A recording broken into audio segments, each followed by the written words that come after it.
Hi, and welcome to another episode of Money Talk. And you know that this is my favorite topic to talk about. But today, I want to talk about it just a little differently because of my very special guest today. And I want to just say that I think that you guys are just going to be blown away because we think about money in a lot of different ways. And I've talked on this show about how to get your services, your products in front of people so that they can have a better life. Well, what kind of things are stopping you, like self-talk and self-sabotage?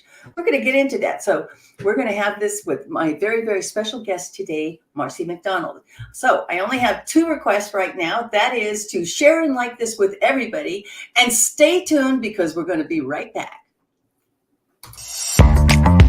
Linda gave me the courage, the confidence to move forward. And after I was finished with Linda Kaye's training, I was at the next level. It's Linda Kaye. But when you trust that piece of you that says, I got something to give, I have something to say, you know you've got something to do. Get on your feet, shake your hands in the air. Welcome to the stage, Linda Kaye.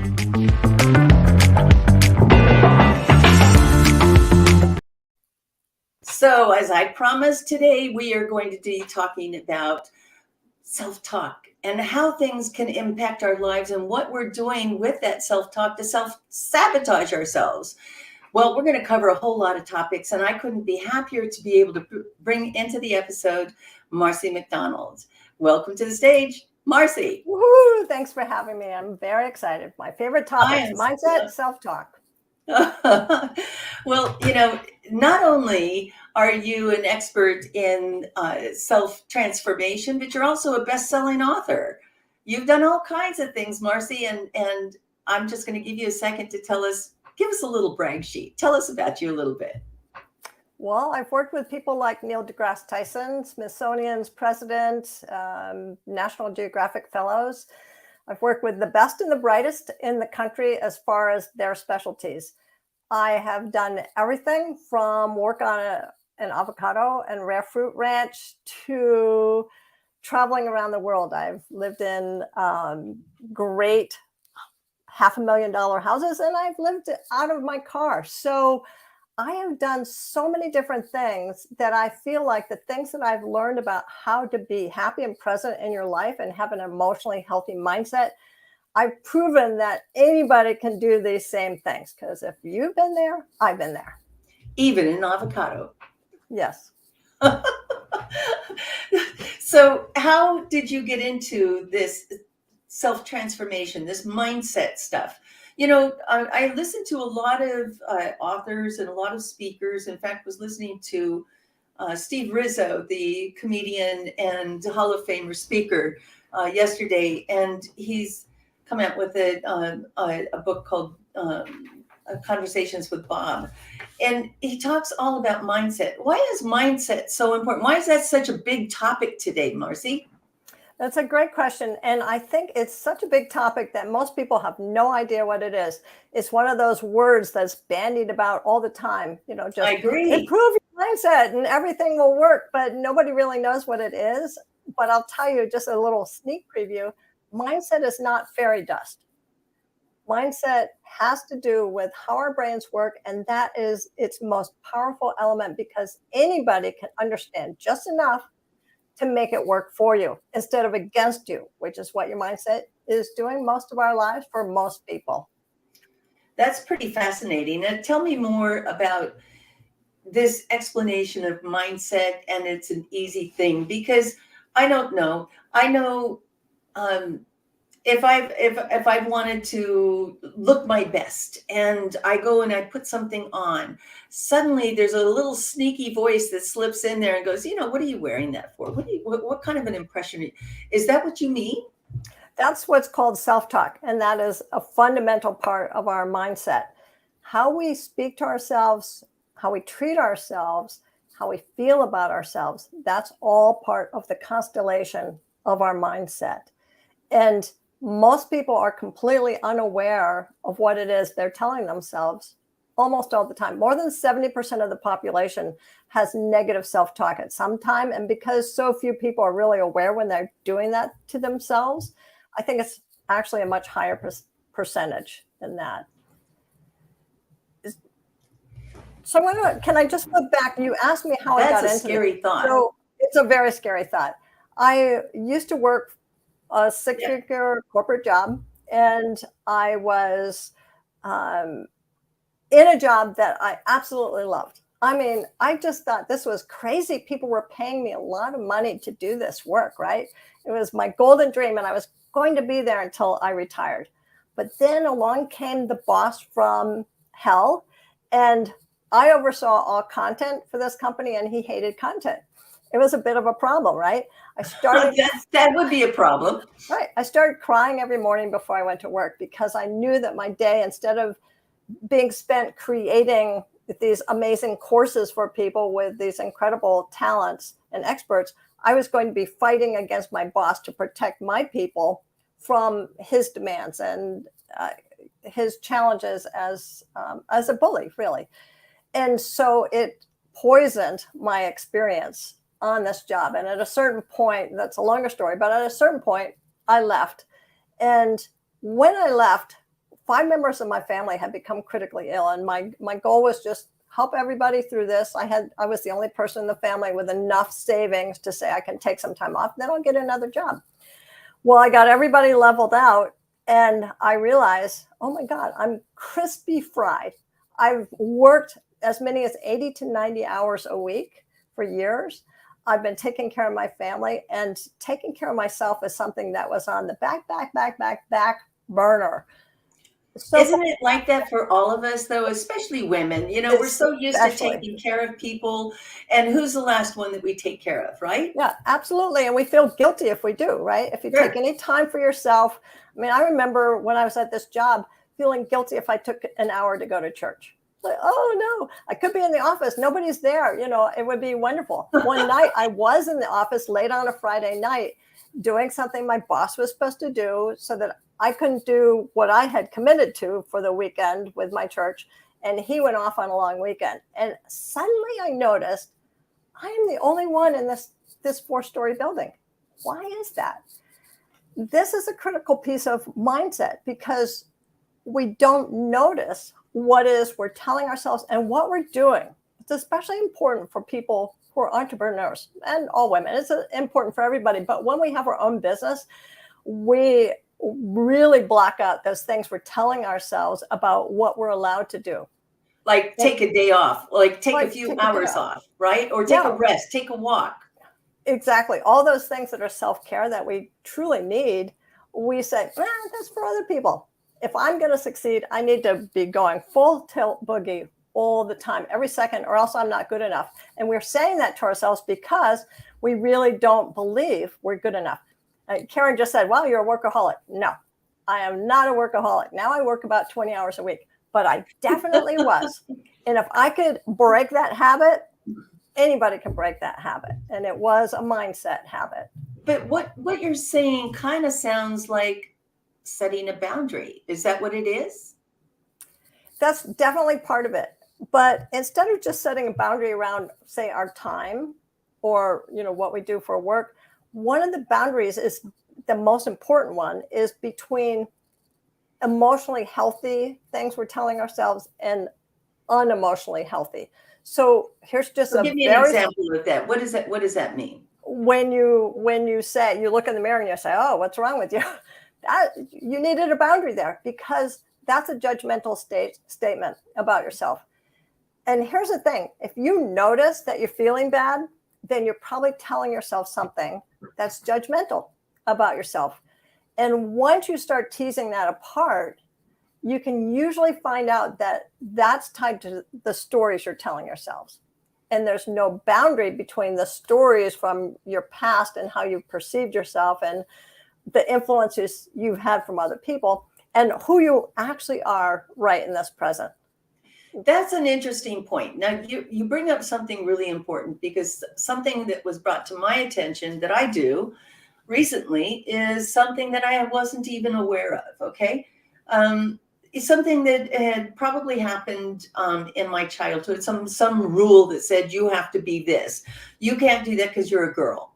And in my mind, I have used that negative statement to be negatively motivated by. Oh yeah, I may be just a girl, but I'm not just any girl. I am this girl, right? Mm-hmm. But then I'll feel something creep up and go, why didn't you step a little bit further to the edge? Why didn't you, or go over the edge? What kept you from doing it? If we're self-analysis, or if we're aware enough to do that. And then something that comes up behind there, which is what you just said. That was an important statement. You're not good enough.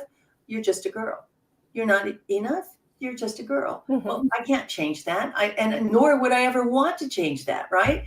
So how do we get hold of something that is so elusive called the subconscious? Well, first of all, you do what I call the red flag test. This is something everybody watching us right now can start with today. I want to hear it. The red flag test is simply paying attention to what's going on in your body.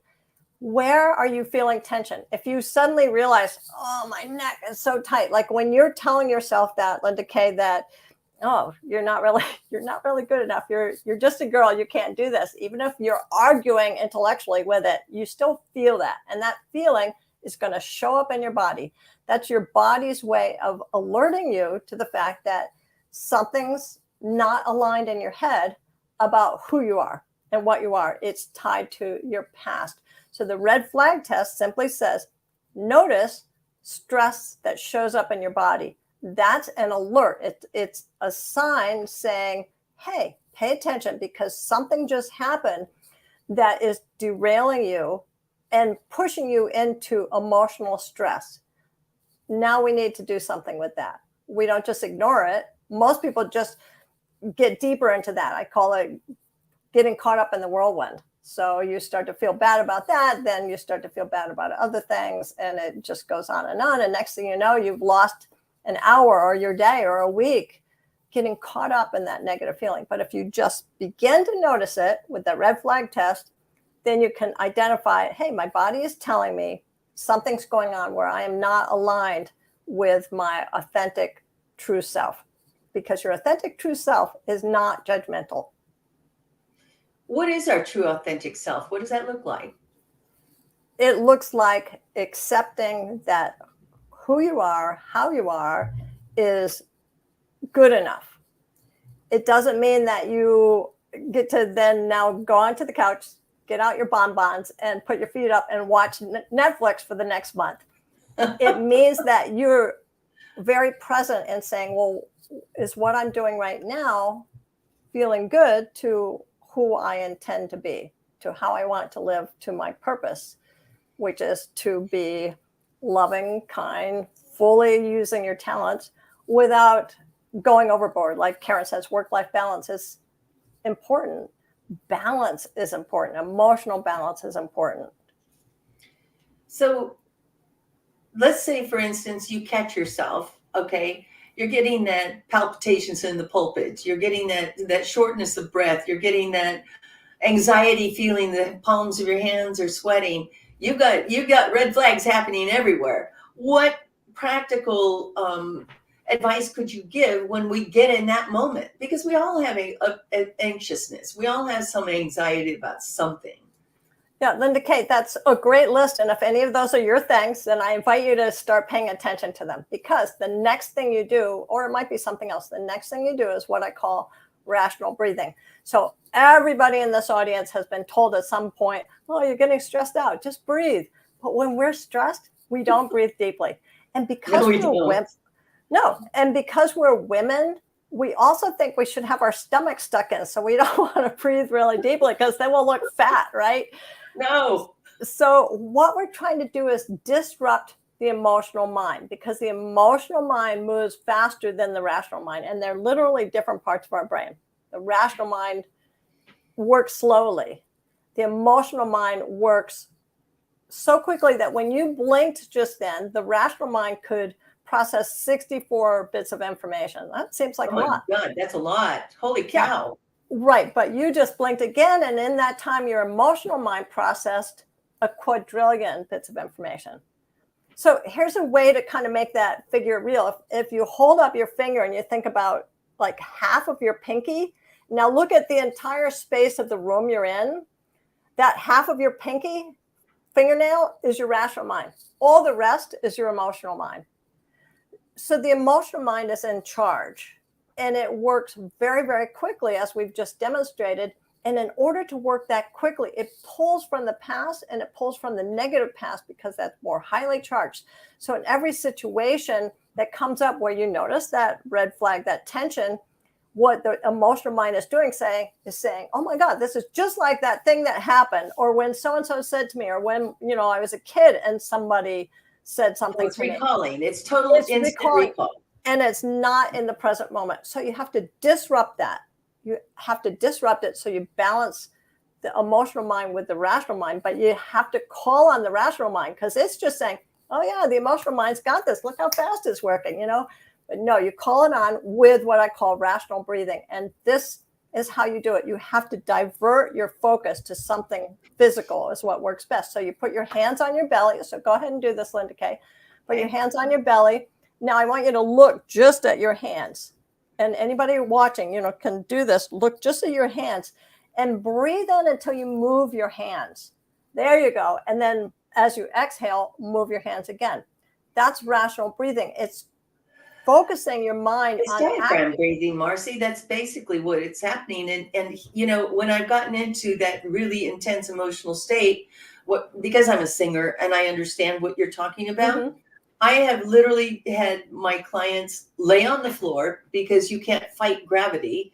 So when you're in that highly agitated state, I love what you just gave me because we can practice that just sitting, because it may not be practical to do if you're driving to go lay down. No, but you know what? You can put one hand on your belly while you're driving. And even though you can't look down, we hope, you can. But you can feel it. You can feel the measurement of air going into your lower part. Exactly. We tend to breathe up here in this upper part, which now creates this highly shortness of breath and anxiety that you're talking about. So right. But diaphragm breathing. Yeah, but I think of it as rational breathing because what you're doing is calling on the rational mind to pay attention. You do 5 of those breaths and you're looking at your hands. You're not up in your head. Suddenly you're fully in your body. That's the present moment. And it pulls you out of that emotional moment long enough for you to start questioning what it is going on. You're pausing, you're breaking up that tornado that's going on. Tony Robbins talks about that interruption of state, right? So, state of mind can immediately create that sense of purpose where we need to go. So, he gives us, I use this pattern interruption when my daughter was growing up, and not smacking my hands, but that distraction, keeping her away from that I'm gonna cry. Oh, let's go over here, let's do this. I mean, so that's kind of what you're talking about, because I think she's pretty emotionally healthy. I don't know, maybe she'll need 5 years of therapy to recover all the interruptions I made for her. But is that what you're talking about? Is interruption of that pattern that we're running, that yes. We're reciting that negative stuff that's going on in our head? Right. So you're disrupting it, and that enables you to then take a couple of additional steps. So one of the first steps you then need to do is to question what was going on just then. What was happening? And that brings us to what I call the rational truth, which is where you ask a series of questions.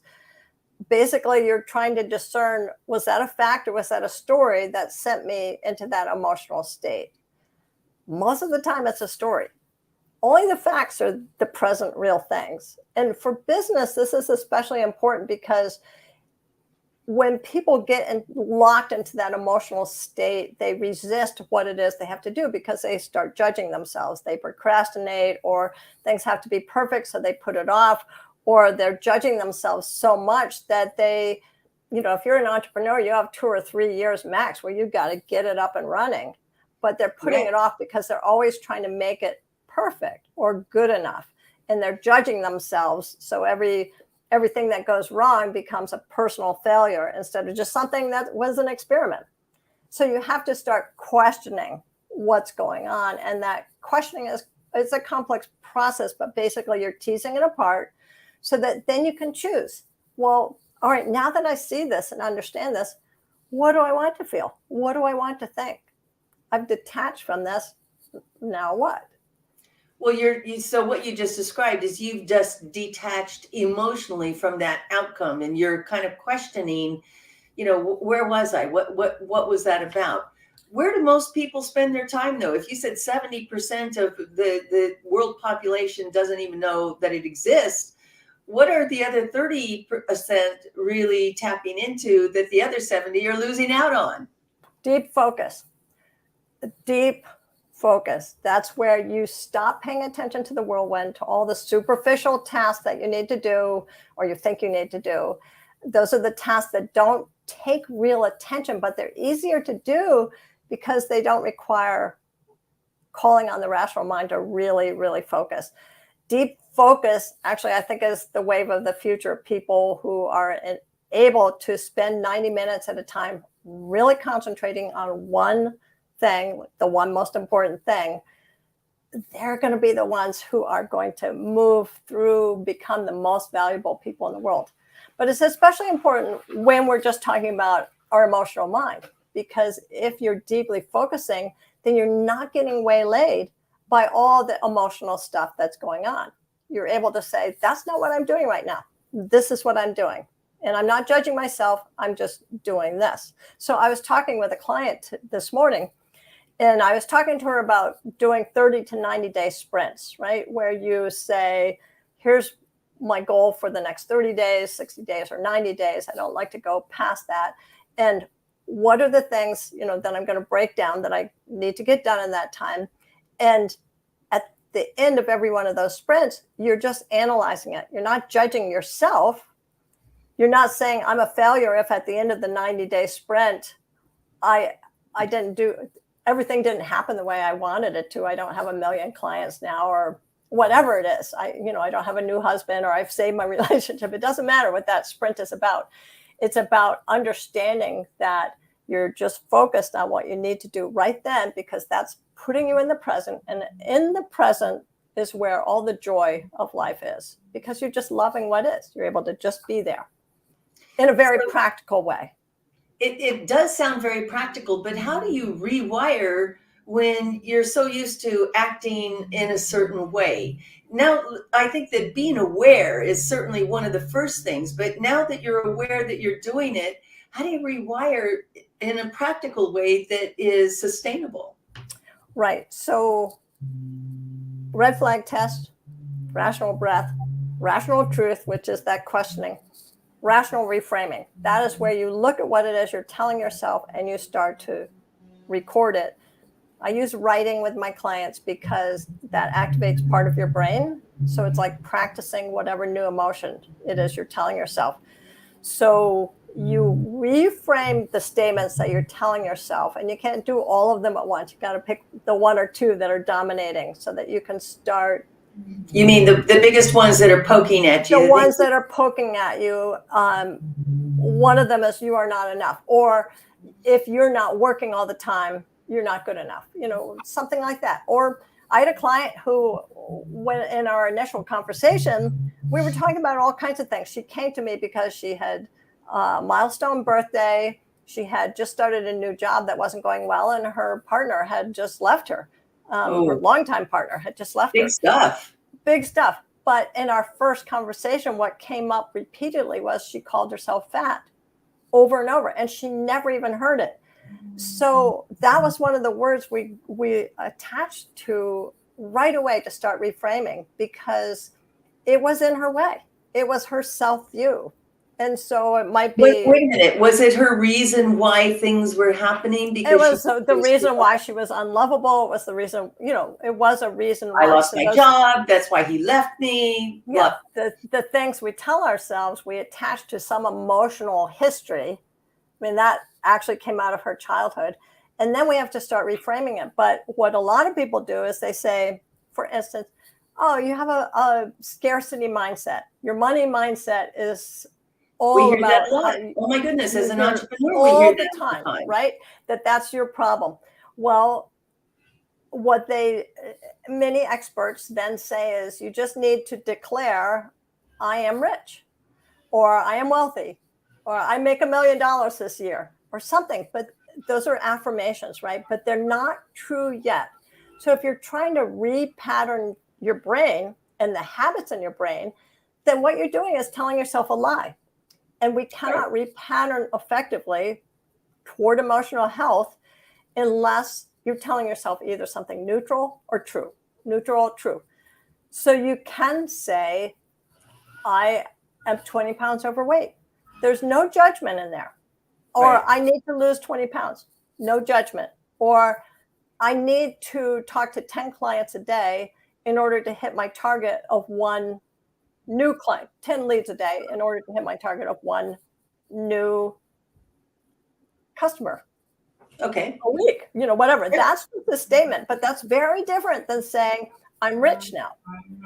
Sure. One is reprogramming your brain and changing the neural pathways, which, I don't want to get into all the science of it, the neuroscience, but if you just think of a road and you think this road goes that way, this road goes this way, what you're trying to do is say, well, this road, it turns out isn't healthy for me. It makes me feel bad. I feel it in my body. I feel it. I'm stressed when I think that.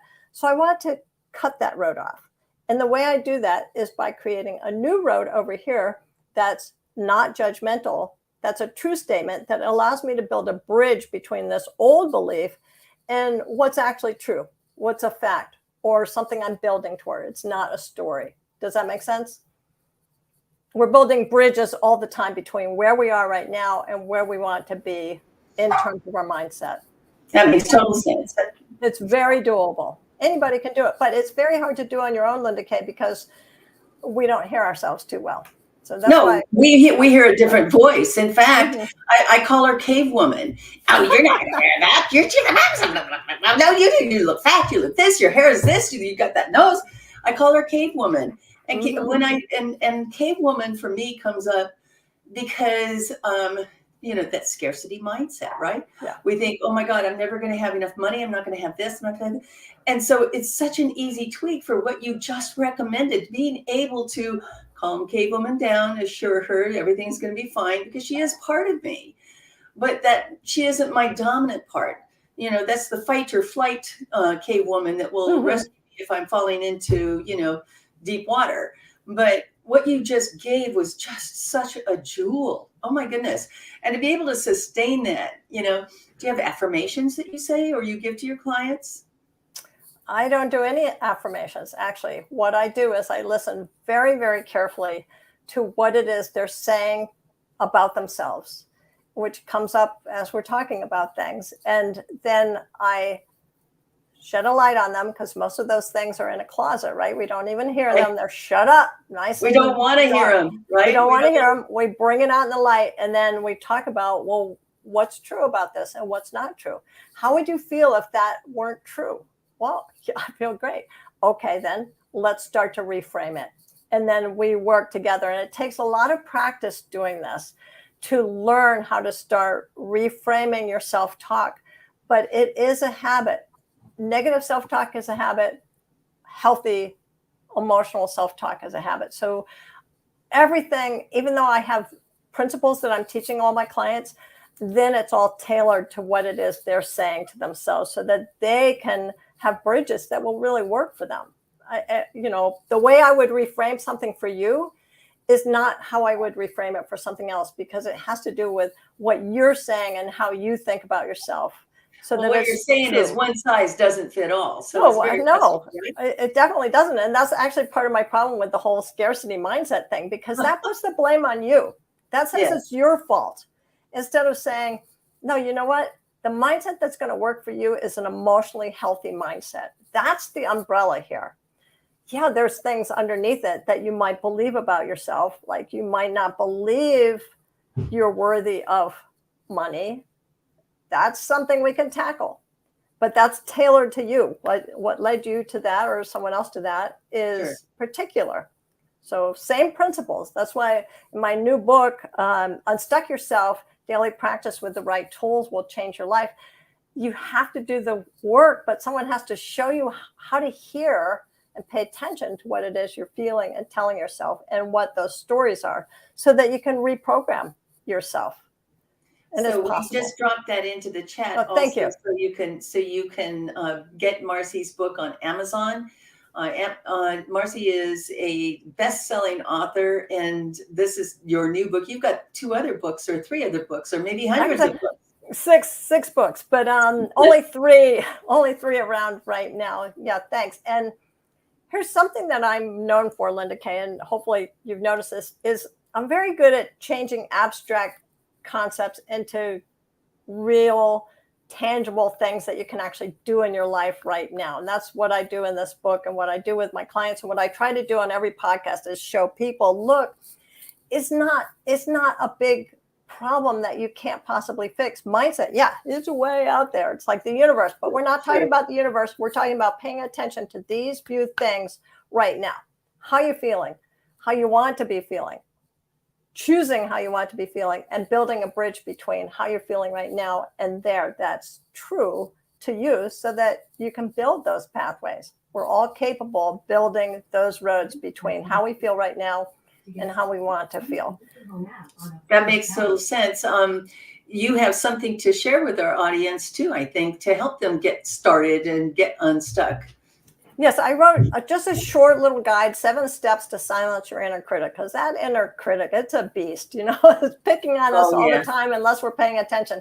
So this talks about some of the things I've thrown out there today, but just 7 simple steps anybody can start with today. So that's the sign up. Thanks for running that at the bottom of the screen. Sign up, you'll get started, and then I'll send you tips from time to time. And we've dropped that into the chat as well for you. So I want to ask a question. We're so busy with our lives, so busy living that life, living lives for other people.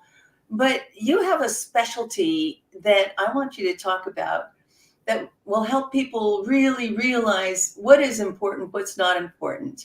You are also a doula. Can you talk about that?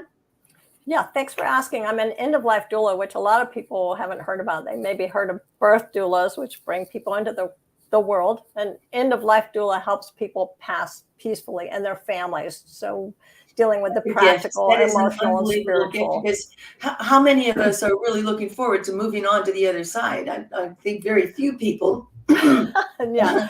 And honestly, nobody wants to talk about death, which is pretty ironic, given that we're all getting there at one point in our lives. And I'm not aware of anybody getting out alive. So we're all going to have to go through this at some point. Some are going to have a more difficult time. Some are going to have a more peaceful time. Why is that important? Linda Kaye, I had a call during the height of COVID from a woman who said, look, my uncle has just been given a week to live, not from COVID, from something else, but it meant I couldn't be with him, be present. And she said, he has so many regrets about his life. He's very unhappy to be dying, not just to die, but because he's burdened with how he feels like he failed in his life, which honestly, a lot of people feel like that at any given time, even without a death sentence, that they've failed or they're failing on a day-to-day basis. She said, can you help him come to peace with your life? And honestly, I thought, oh my goodness, that is one tall order, but I'll do my best. I will be present with him and do my best. And if everyone listening or watching can just close your eyes and kind of lean back and imagine you're on your deathbed. You are never getting out of that bed. That's going to scare everybody. So relax. It's okay. Breathe. His niece had to hold the laptop in front of him because he was too weak to sit up or hold it himself. So I talked to him and I said, tell me your life story. And you can imagine someone asking you, even today, even if you're not dying, tell me your life story. What are your regrets? What are the things that you think are you did that are important, that had a positive impact? It's something to think about all the time. Well, he told me his life story and he laid out all the things that he thought he hadn't done well enough, where he thought he had failed, in particular his son, who was a drug addict, and he'd never been able to reach him and get him off drugs. So at the end of the conversation, I said, listen, do I have your permission to reframe your life the way I see it from my perspective? And he said, yeah, sure, go ahead. And I said, look, you did the best you could. you didn't fail. You tried everything you could because you're loyal, you're loving, you cared so deeply. You did whatever you could. That is not a failure. That is a man who did the best he could. And that was a life worth living. Gives me chills even to this day, because of course we said more, but he looked at me and he said, I never thought of myself that way. I never thought of myself as a good person or doing any good. And I said, well, you did. What a gift. What an unbelievable gift that you gave him, that he could take his last breath with peace of mind. But you can also give that gift to them in a way that they could express, so that others would be able, that are going to survive, have a way to, one, remember you by in a peaceful and loving way, but resolution. Do you do that as well? I do that in my end of life work, and in my mindset coaching work, we actually front load with end of life work, which scares a lot of people, like, oh no, I have to talk about death. But the thing is, and this is what I learned from this gentleman. I mean, I gave a gift to him, he gave a gift to me, which is, I realized that the end of your life is too late to be thinking about your regrets. We need to do that today. That's the gift that I have to give to people, is if I help you see what truly matters to you, then you get the urgency to make changes while you still have time, and you get the clarity around what really matters to you. And then we're able to move forward into the self-talk work, the mindset work, living in your present, changing your life day by day, so that you don't end up on your deathbed with regrets. There are many, many tools I use, but this is very, very powerful. And it's because of that end of life doula work that I'm able to integrate this into my mindset program in a way I haven't seen anybody else do. It's so powerful and so effective. Well, you've certainly given a whole lot of thought to begin with the end in mind. Yeah, it's a little difficult for people, and to think, wait a minute, I'm paying this woman and I'm going to talk about my death. But the fact is, it's extremely powerful, and it changes people's lives just even to do that piece of the work. It is such a gift, because we race through this life thinking that there's a destination at the end. The destination isn't the next stop that I want to take, right? So understanding how to really live the life and live life fully, but also appreciate the steps that you're taking, because that is part of our transformation. We come into this world with a lot of things that we're supposed to be doing, and we get stuck. We get lost. We get on somebody else's journey because we're taking that journey with them, and we forget about what our purpose is, what our journey's about. I just love that, Marcy, and that you can give somebody the steps, the toolkit, the processing to be able to look at life in a way that is fully abundant and fully alive, and being able to take and capture that moment. Again, where do we find you? You can go to selfmasterytransformation.com. Very simple. Contact me. There's lots of videos of me. I'm up there. I talk about my programs, and there's a contact form. Feel free to reach out to me. Look, nobody ever gets to their deathbed and says, gosh, I wish I'd spent more time working. Gosh, I wish I'd made more money. Or gosh, I wish I spent more time beating myself up and judging myself. No, that's not what you say. You say, I wish I'd lived life day to day, being loving and kind and appreciating the people around me. And that's it. That's it. That's what matters. It is what matters. That's it. You just put everything and tied it up with a bow just so perfectly, Marcy. Thank you so much for joining us today. I really encourage any of the viewers that go out and take that quick gift from her and go out and visit and see how Marcy can help you get yourself prioritized and stop judging yourself and get yourself moving in the right direction. Thank you so much. I really appreciate you today. Thanks for having me, Linda Kaye. It's been an honor. Thank you. And that's it. It's a wrap. And I just want to thank you all for joining us again today. Every week I have somebody different, and every one of them are special and wonderful. But today, that just filled my heart. I've got a 92-year-old mom, and I think about all the time. She has no regrets. She has lived her life fully. She has done, and I am looking to live the very best life I can moving forward, and I hope you do too. And I hope that you'll make Money Talk a part of your weekly devotions. Thank you so much for joining us. See you next week.